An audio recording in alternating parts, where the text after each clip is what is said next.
5월 15일 오늘의 말씀은 사무엘상 4장 12절에서 22절입니다. 당일에 어떤 베냐민 사람이 진영에서 달려나와 자기의 옷을 찢고 자기의 머리에 티끌을 덮어쓰고 실로에 이르니라. 그가 이를 때는 엘리가 길 옆 자기의 의자에 앉아 기다리며 그의 마음이 하나님의 괴로 말미암아 떨릴 즈음이라. 그 사람이 성읍에 들어오며 알림에 온 성읍이 부르짖는지라.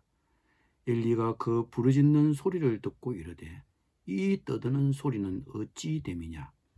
그 사람이 빨리 가서 엘리에게 말하니 그때에 엘리의 나이가 98세라. 그의 눈이 어두워서 보지 못하더라. 그 사람이 엘리에게 말하되 나는 진중에서 나온 자라. 내가 오늘 진중에서 도망하여 왔나이다. 엘리가 이르되 내 아들아 일이 어떻게 되었느냐. 소식을 전하는 자가 대답하여 이르되 이스라엘이 블레셋 사람들 앞에서 도망하였고 백성 중에는 큰 살육이 있었고 당신의 두 아들 홈니와 비느하스도 죽임을 당하였고 하나님의 괴는 빼앗겼나이다. 하나님의 괴를 말할 때에 엘리가 자기 의자에서 뒤로 넘어져 문 곁에서 목이 부러져 죽었으니 나이가 많고 비대한 까닭이라. 그가 이스라엘의 사사가 된 지 40년이었더라. 그의 며느리인 비느하스의 아내가 임신하여 해산 때가 가까웠더니 하나님의 괴를 빼앗긴 것과 그의 시아버지와 남편이 죽은 소식을 듣고 갑자기 아파서 몸을 굽으려 해산하고 죽어갈 때에 곁에 서 있던 여인들이 그에게 이르되 두려워하지 말라. 내가 아들을 낳았다 하되 그가 대답하지도 아니하며 간념하지도 아니하고 이르기를 영광이 이스라엘에서 떠났다 하고 아이 이름을 이가봇이라 하였으니 하나님의 괴가 빼앗겼고 그의 시아버지와 남편이 죽었기 때문이며 또 이르기를 하나님의 괴를 빼앗겼으므로 영광이 이스라엘에서 떠났다 하였더라. 아멘.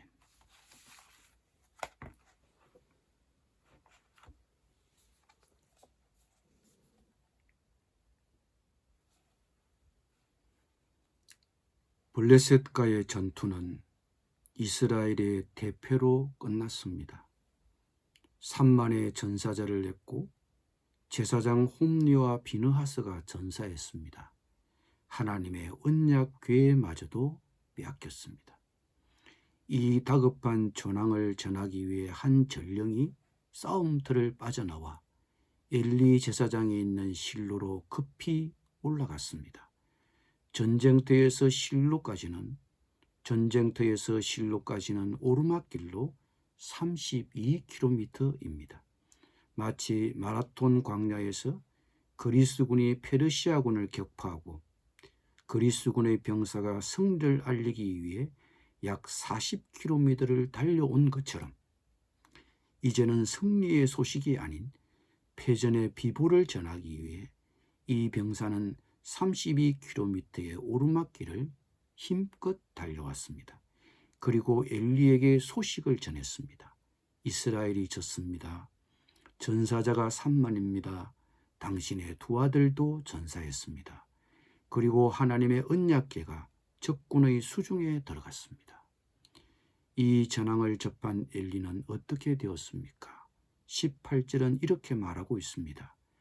하나님의 궤를 말할 때에 엘리가 자기 의자에서 뒤로 넘어져 문 곁에서 목이 부러져 죽었으니 나이가 많고 비대한 까닭이라. 그가 이스라엘의 사사가 된 지 40년이었더라.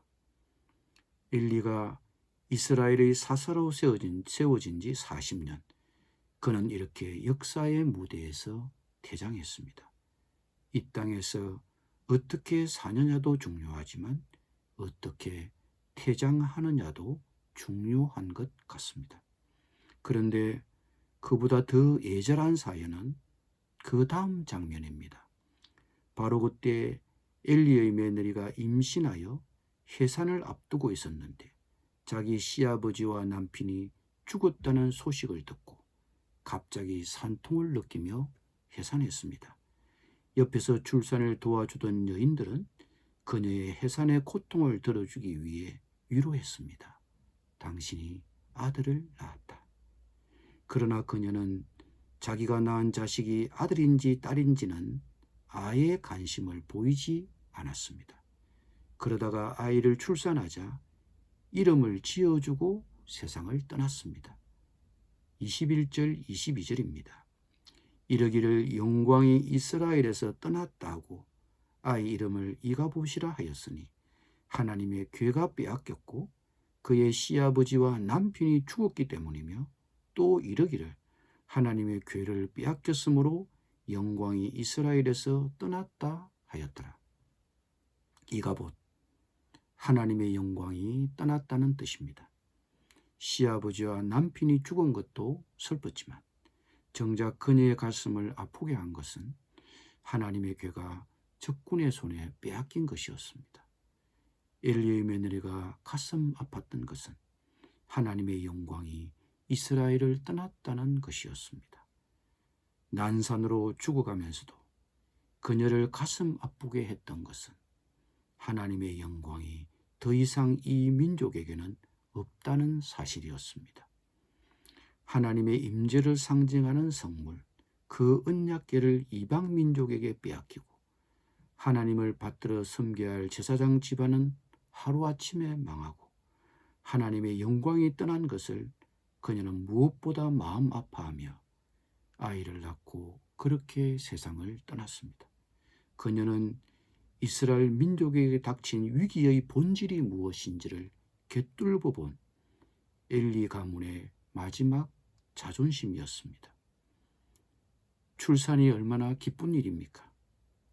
예수님께서도 여자가 해산을 하게 되면 그 때가 이르렀으므로 근심하나 아기를 낳으면 세상에서 사람 난 기쁨으로 말미암아 그 고통을 다시 기억하지 아니한다고 하셨습니다. 그런데 하나님의 영광이 떠났다.